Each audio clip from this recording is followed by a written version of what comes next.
सुप्रभात बच्चों। आज का दिनांक है 8 जुलाई 2020 और दिन हमारा है बुधवार। तो बच्चों आज हम फिर से पढ़ने वाले हैं हिंदी। हमारी बुक का नाम है पेरिविंकल हिंदी पुष्पमाला। आप सबको बुक नहीं मिली है तो कोई टेंशन की बात नहीं है। आप एक काम कीजिए, जो मैं फ़ोटो भेजती हूँ उस फ़ोटो को ही देखकर आप नोटबुक में नोट डाउन कीजिए और रीडिंग कीजिए जब तक कि आपकी बुक आपको मिल नहीं जाती है। तो बच्चों ये हमारा आज का लेसन है समय पालन। अध्याय का नंबर है 4 और अभ्यास हमारा होगा समय पालन। यानी कि आज हम समय के ऊपर पढ़ने वाले हैं। समय मीन्स टाइम। तो चलिए देखते हैं इसमें इस बुक में क्या बता रहा है। हम समय को कैसे उपयोग कर अगर समय का नहीं उपयोग करते तो उसे भी हमसे क्या नुकसान होता है। तो आज हम इसको इस अध्याय में सीखने वाले हैं। तो सभी बच्चों रीडिंग करनी है अच्छे से। जीवन में यदि सुख पाना है तो हमें हर काम समय से करना चाहिए। ठीक समय पर काम करने से काम तो पूरा हो ही जाता है तथा सुख और आनंद भी प्राप्त होता है। समय पालन की शिक्षा देने वाला हमारा पहला शिक्षक सूरज है। तो बच्चों जैसे आपको अच्छी शिक्षा देने के लिए माता पिता गुरु होते हैं, वैसे ही हमारा जो समय का पालन करने के लिए जो शिक्षक है वो कौन है? तो सूरज है। सूरज मीन्स सन। ओके। तो यह रोज़ सवेरे समय पर ही निकलता है। सूरज का समय कभी ये नहीं होता है ना कि आज उसका सुबह में 7 बजे नहीं निकला तो आज 10 बजे निकलेगा, नहीं। वो कब निकलता है? तो रोज़ सवेरे समय से ही निकलता है। जो उसका समय है उसी समय पर निकलता है और समय पर डूबता है। यानी कि जब हमारी शाम होती है, रात होती है, तो यानी सूरज डूबता है तभी तो वो शाम आते हैं ना, चंदा मामा आते हैं। तो समय से ही सूरज डूबता है और निकलता है। डूबना मतलब वही जो छुप जाता है सूरज। जब पहाड़ियों के पीछे सूरज छुपता है तो चंद्रमा बाहर आता है, ऐसा है। तो वही समय पर सूरज रोज़ सवेरे निकलता है और शाम को वो डूबता है। वह निकलने और डूबने में कभी गलती नहीं करता है। ये जो 2 काम है, सूर्य क्या सुबह निकलना और शाम को ढलना यानी डूबना, वो समय पर करता है, कभी वो इसमें कोई गलती नहीं करता है। घड़ी की दोनों सुइयां सदा समय का पालन करती है। अब ये हमारा घड़ी है। घड़ी में कितने सुई दिख रहे हैं? 2 सुई दिख रहे हैं ना। और ये एक हमारा सेकंड की सुई है। तो ये जो तीनों जो है हमारी सुई, इसमें ये कभी भी कोई चूक नहीं करती है। जो भी घड़ी की दोनों सुइयां सदा समय का ही पालन करती है। ये जो बड़ी जो सुई है, जो समय है वही समय पर सही समय हमें बताती है। ओके। तो यानी यह भी समय का पालन करती है। समय पालन में ये जरा भी देरी नहीं करती। सुइयों के समय पालन से ही हमें सदा समय का ठीक ठीक ज्ञान होता है। अब बताओ बच्चों, हमें समय का ज्ञान कैसे होता है? हमें कैसे पता चलता है कि अभी दोपहर हो गया, अभी शाम हो गया, अभी रात हो गया? तो हमें कैसे पता चलता है? एक तो सूर्य से और एक चंद्रमा से, और दूसरा हमारा कौन बताता है? सही समय हमें बताता है ये जो घड़ी है। घड़ी ही बताता है। ये 11 घड़ी जो है ये 11:05 हो रहे हैं। तो मान लीजिए ये आपका मॉर्निंग है या इवनिंग है। तो ये कब पता चलेगा? क्योंकि रात को भी 11 बजता है और दिन में भी 11 बजता है। तो ये हमें चंद्रमा भी सन भी हमारा बताता है और मून भी बताता है, यानी सूर्य भी बताता है और चंद्रमा भी बताता है। और ये जो घड़ी है हमें सही समय का सदा समय पर ठीक ठीक का ज्ञान भी देती है। घड़ी भी समय पालन का एक अच्छा उदाहरण है। तो देखिए घड़ी भी आपका एक उदाहरण बन गया, क्योंकि घड़ी जो अपना समय है वो सही समय बता रही है। तो ये भी एक अच्छा उदाहरण हो गया। मुर्गा रोज प्रातःकाल बांग देकर हमें बताता है कि सवेरा हो गया। अब ये क्या है? मुर्गा है। तो मुर्गा सुबह सुबह बांग देता है। अभी तो सिटी में नहीं, आप जब अपने गांव जाओगे तो आप मुर्गे की बांग सुबह सुबह जरूर सुनाई पड़ेगी। जब सूर्य निकलेंगे तो साथ में मुर्गे की बांग भी होती है। तो ये भी हमें एक समय का सही समय का पता लगाता है कि समय का पालन की शिक्षा मुर्गा से भी हमें प्रदान करता है। एक पक्षी होकर भी मुर्गा हमें समय पालन की शिक्षा प्रदान करता है। अब देखो, अब ये हमारा क्या है, पक्षी है ना, ये हमारा क्या है, पक्षी है यानी बर्ड्स है। तो ये बर्ड्स होकर भी सही समय का पालन करता है।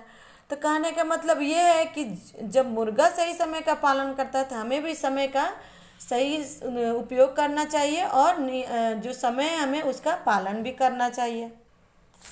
इसी तरह समय पर ही फूल खिलते हैं, समय से ही पेड़ पर फल लगते हैं।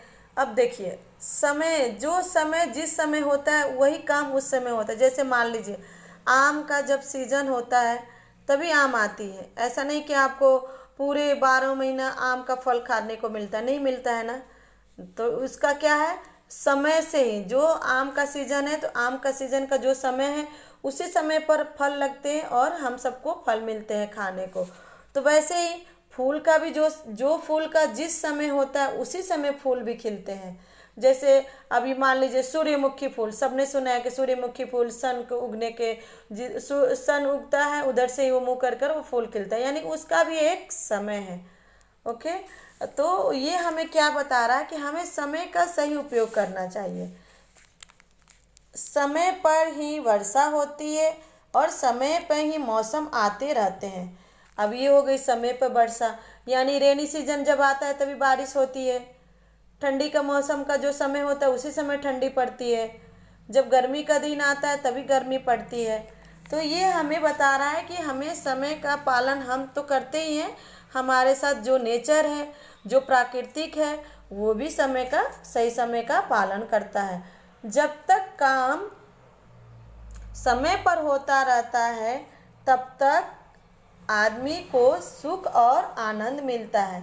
अभी आप ही मान लो स्कूल आते हो तो आप स्कूल का टाइम टेबल है आपके पास कि हमको मॉर्निंग में 6 o'clock को उठना है, 6:30 को हमें फ्रेश होकर नाश्ता के लिए बैठना है, 7 o'clock में मेरे को स्कूल की बस आएगी, मेरे को स्कूल बस जिससे स्कूल में जानी है।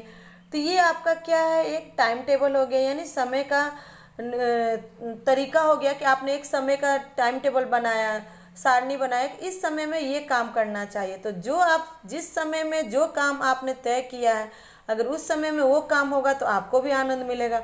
मान लीजिए जैसे आपके पापा बोलते हैं कि ठीक है बेटा चलो आज आपको शाम को चॉकलेट दिलवाऊंगा। तो मान लीजिए पापा ने तो बोल दिया कि चॉकलेट दिलवाऊंगा, शाम का आपका इंतजार होगा कि पापा शाम को आएंगे तो मेरे को चॉकलेट देंगे।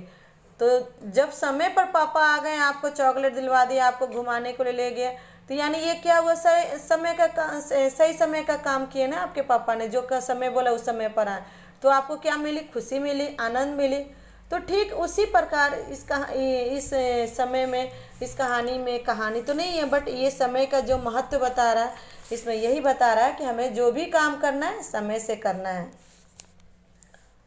जब काम समय पर नहीं होता है तो आदमी दुखी और परेशान रहता है।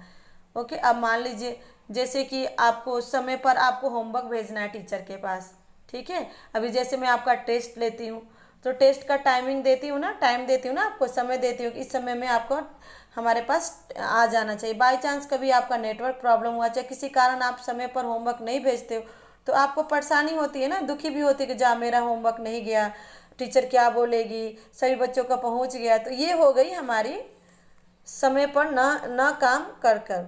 तो इससे हमें क्या मिलती है, दुखी भी होती है और परेशानी भी होती है। जैसे मैंने बोला कि अभी आपके पापा ने चॉकलेट लाया, समय पर ला कर दिया, अगर वही पापा ने आपके समय पर बोला आज शाम को हम घूमने जाएंगे और घुमाने के लिए नहीं ले गए, तो यानी आपके पापा ने काम का जो समय का दिया था, वो जो समय दिया था आपको घुमाने के लिए, वो समय का में पर नहीं काम कर पाए तो आपको दुखी हुआ ना कि अरे पापा ने तो आज बोला था कि शाम को जाएंगे बट नहीं जा पाए। तो ये हो गया, समय से अगर कोई काम नहीं होता है तो हम दुखी और परेशान होते हैं। ओके बेटा। बच्चों परेशान परेशान कब होते हैं, मान लीजिए पापा शाम को कंपनी से ऑफिस से चाहे जो भी जॉब करते पापा घर पर आ गए, टाइम उनका फिक्स है कि 7 o'clock को पापा मेरे घर पर आते, मम्मी मेरे घर पर आती। बाई चांस अगर उस टाइम में अगर आपके पापा मम्मी किसी कारण नहीं आते तो आप परेशान भी हो जाते हो, अरे क्यों नहीं आए, क्या बात है। चाहे आपको कहीं समय पर जाना, आपके समय पर गाड़ी नहीं आई, तो ये हो गया परेशानी। तो हमें इसमें क्या करना है बच्चों कि हमें जो भी काम मिले, घर का काम हो, बाहर का काम हो, स्कूल का वर्क हो, टीचर का वर्क हो, एक समय पर ही होनी चाहिए। वो अगर आपने समय बनाया है कि इतने समय में ये काम करूँगा, इतना समय में मैं ये काम करूँगा, जैसे मान लीजिए सुबह उठे फ्रेश हुए, हमको 10 बजे से टीचर का होमवर्क आता है 8:30 को, तो मेरे को 9 o'clock से मेरे को बैठ जाना है स्टडी करना। तो ये एक समय आपको निर्धारित करना है और उस समय में आप काम करके देखो तो आपको बहुत ही खुशी होगी, अरे आज तो मैंने अपने समय के अनुसार मैंने सारे वर्क किए। ओके स्टूडेंट्स, सो यहाँ दे रहा है शब्दार्थ, जो कि शब्दार्थ मतलब कुछ शब्द जो एक शब्द के अनेक शब्द होते हैं, जैसे आनंद। आनंद किसको बोलते हैं, खुशी। शिक्षक मतलब अध्यापक। पक्षी मतलब चिड़िया। ज्ञान मतलब ज्ञान जानकारी। प्रातः काल मतलब सुबह।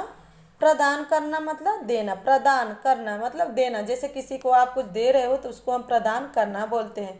ओके, तो ये आपका हो गया शब्दार्थ। तो ये जो आपका लेसन है, मैं इसका फ़ोटो भेजूंगी, आपको नोटबुक में राइट करनी है, बोल बोल के लिखनी है और शब्दार्थ को भी लिखनी है। और ये जो आपका मौखिक प्रश्न उत्तर है, सुबह सुबह कौन बांग देता है, तो बच्चों कौन बांग देता है, सुबह सुबह मुर्गा बांग देता है। समय पालन किसे कहते हैं, तो ये भी आपको बताया, समय पालन सही समय पर हमारा काम हो। तो ये हमारा हो गया समय का पालन आप कैसे करोगे, चाहे किस तरह से करोगे, आप इसका समय का पालन की शिक्षा देने वाला ही हमारा पहला शिक्षक सूरज है। ये सब आप कुछ पॉइंट आप लिखकर समय का पालन के बारे में बता सकते हैं, या तो कोई उदाहरण दीजिए, जैसे घड़ी हो गई, मुर्गा हो गया, आप इसका एक उदाहरण ओरल भी दे सकते हैं। तो बच्चों ये हो गया हमारा प्रश्न उत्तर लिखित। समय पालन किसे कहते, एक उदाहरण देकर आप इसको लिख सकते हैं आंसर। अब ये हमारा दूसरा है, समय पर काम करने से क्या होता है। समय पर काम करने से क्या होता है, ये आपको लिखनी है आंसर। और है, समय पालन की शिक्षा हमें किस किस से मिलती है। तो अभी हमने क्या पढ़ा, एक पक्षी से, घड़ी से, सूर्य से हमें समय के पालन की शिक्षा मिलती है।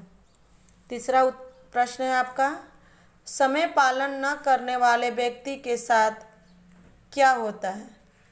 ओके, समय का पालन न करने वाले व्यक्ति के साथ क्या होता है, ये अभी आपको मैंने लास्ट में बताया कि वो आदमी या तो दुखी नहीं तो परेशान होता है।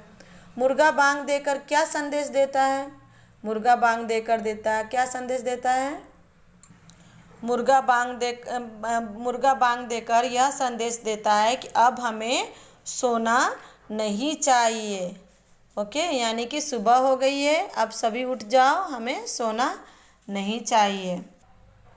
तो बच्चों ये है आपका 4 क्वेश्चन है, 2 ओरल है और नोटबुक में नोट डाउन लेसन करनी है, होमवर्क है आपका, ये रिक्त स्थान मत कीजिए। ओके।